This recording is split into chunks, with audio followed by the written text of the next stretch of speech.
તો નમસ્કાર, જય શ્રી કૃષ્ણ. હું છું પરમાર અશ્વિન મોરબીથી. અત્યારે હું આવ્યો છું મોરબીની મચ્છુ ડેમ 2 અને અહીંયા છે પરાઈવા માતાજીનું મંદિર. તો હવે ત્યાં અમે દર્શન કરીશું, તો ચાલો જઈએ. તો ફાઇનલી અમે પરાઈવાડી માતાજીએ પહોંચી ગયા છીએ. અહીંયા પરાઈ માતાજીનું મંદિર છે, તમે જોઈ શકો છો. અને અહીંયા મોરબીની મચ્છુ ડેમ 2 છે. અહીંયા પાછળ તેમનું વ્યૂ છે અને હમણે ત્યાં જશું. તમે જોઈ શકો છો અહીંયા મસ્ત અહીંયા નદી પણ છે અને સામે મસ્ત પુલ છે. ત્યાં હવે હમણાં ફોટા જ પાડ્યા. અમે ત્યાંથી જ નીકળ્યા હતા, કારણ કે લીલા પર આમ આવ્યું છે ને જોધ પર આમ આવ્યું છે. અને ચાલો હમણાં જઈએ ડેમ ઉપર. તમને થોડાક ડેમના માહિતી મારી બેન આપશે અને ત્યાંનો તમને થોડાક વિડીયોઝ ને ફોટાઝ ને આમ થોડુંક બતાવી માહિતી. સારું જ છે ત્યાં. તો ચાલો હોય ને.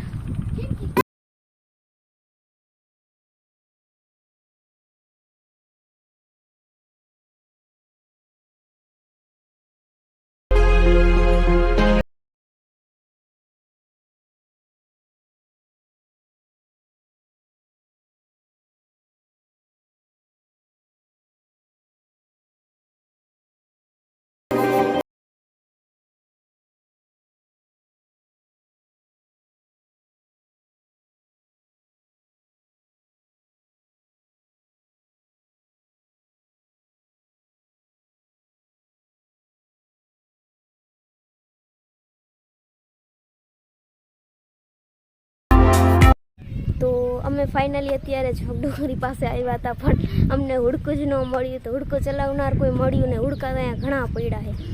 તો હવે હું કોક દીક આવશું અને અત્યારે અમે જઈશું ડેમે. તો ચાલો ડેમે જઈએ.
ગાઈઝ અમે પહોંચી ગયા છીએ મોરબીની મચ્છુ ડેમ 2 અને તમે જોઈ શકો છો કે અમે ફાઇનલી પહોંચી ગયા છીએ.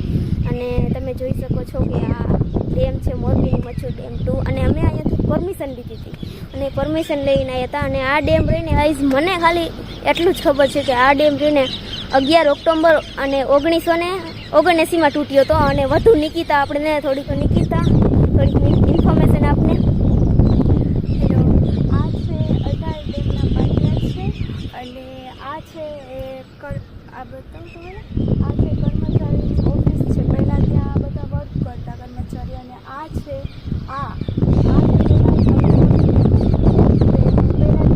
પહેલાં તે કાચું મકાન હતું, પણ એ કાચું મકાન છે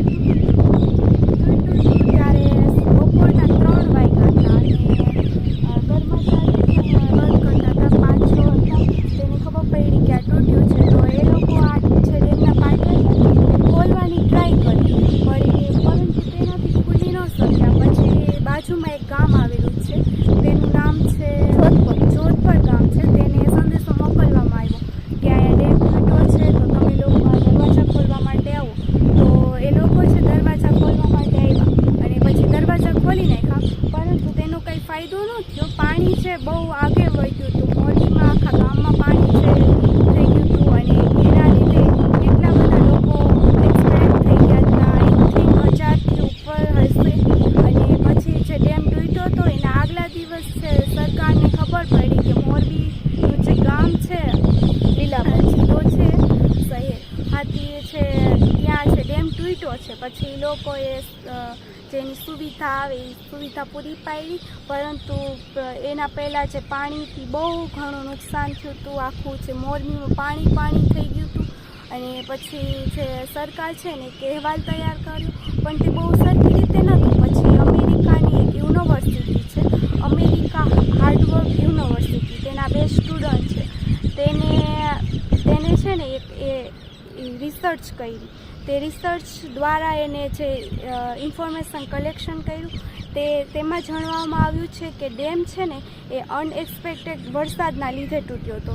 અનએક્સપેક્ટેડ વરસાદ મીન્સ કે જેવું વિચાર્યું નહોતું કે આટલો વરસાદ થશે, કે જેનાથી આમ ઓવરફ્લો ડેમ થઈ જશે, જેનાથી પાટ છે તૂટી જશે. આ ડેમ ઓલું જે કાચું મકાન હતું તે તૂટી ગયું. જે વરસાદ બહુ પડ્યો તે તૂટી ગયો. આઈ મીન ડેમ એટલે તૂટ્યો હતો કે બહુ વરસાદ પડી ગયો હતો, જેટલું વિચાર્યું નહોતું તેના કરતાં વધારે વરસાદ હતો, એટલે જે ડેમ એ તૂટી ગયો હતો.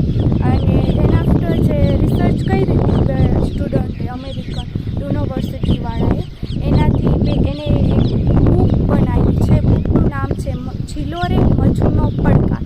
તે તમે વાંચી શકો છો, એમેઝોન ઉપર અવેલેબલ છે. તે ઇંગ્લિશમાં પણ છે અને ગુજરાતીમાં પણ છે. Okay, thank you Ashwin. હા, તો થેન્ક યુ નિકિતા ઇન્ફોર્મેશન માટે. અને તમે જોઈ શકો છો મોરબીની મચ્છુ ડેમ છે, અને અહીંયાથી વ્યૂ બહુ સારું છે ગાઈસ, બહુ સારું વ્યૂ છે. અને અહીંયા અમે સાંજ પડવાનો ટાઈમ થઈ ગયો છે, 6:30 વાગ્યા હતા.